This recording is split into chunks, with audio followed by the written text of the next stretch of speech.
Jake Morrison had seen better days, and so had the Vrelian scout ship rusting in the corner of Kix's salvage yard on Station Kepler, 442.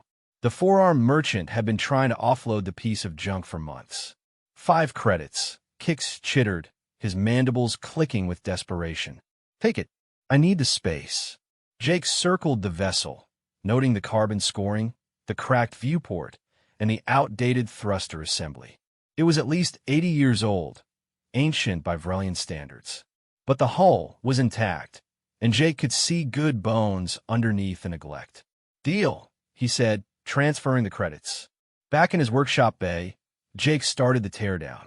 The Vrelian ships were notorious for their modular design. Everything snapped together like building blocks, which made them easy to repair but terrible to customize. He'd strip it for parts, maybe make back 20 credits if he was lucky. The power core came out smoothly. Then the navigation computer, the life support recycler, the gravity plating. Standard stuff. But when Jake removed the main console housing, something rattled inside the wall cavity. He peered into the gap with his headlamp. Wedged behind the primary data conduit was a small metallic box, definitely not Vrelian in design. The edges were too angular, the metal too familiar. Jake's heart began to pound. He extracted the box carefully. It was old Earth-standard titanium alloy, scratched and dented, but still sealed. Stenciled on the lid in faded English letters. UNSC Aurora.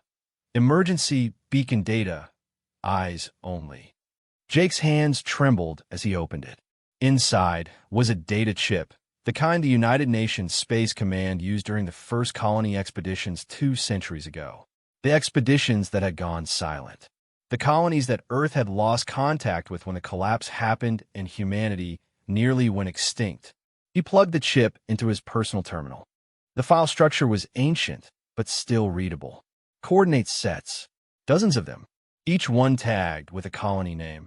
New Harmony, Horizon's End, Eden's Gate, Prosperity Station. 47 colonies in total. And notes. Desperate notes. Year 127 since departure. Earth has gone silent. No response to any hails. We must assume the worst. These coordinates are being hidden in Vrelian trade vessels in hopes that someday, somehow, humans will find them. We're still out here. We're still alive. Please, don't forget us. Jake sat back, his mind reeling. The lost colonies weren't a myth. They were real, and they've been trying to send messages home for over a century, hiding their coordinates in alien ships that humans might eventually salvage. He cross-referenced the first coordinate set with his star charts. New Harmony. It was only 40 light-years away, well within range of modern jump drives.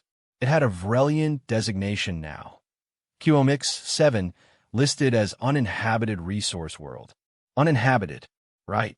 Jake copied the data 3 times, encrypted it, and sent copies to secure locations. Then he sat down and composed a message to the United Earth delegation on Station Kepler, 442. Within an hour, his workshop was surrounded by Earth security forces.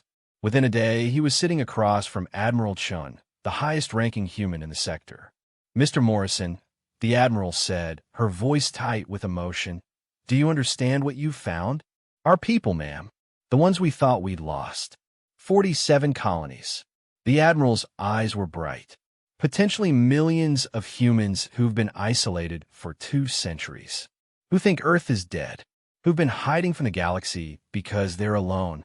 She stood and extended her hand.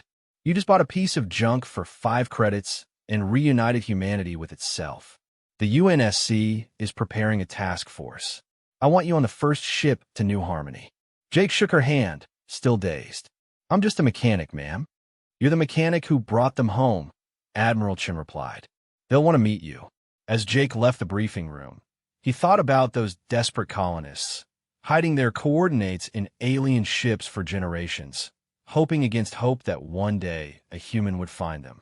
Today was that day, and humanity was whole again.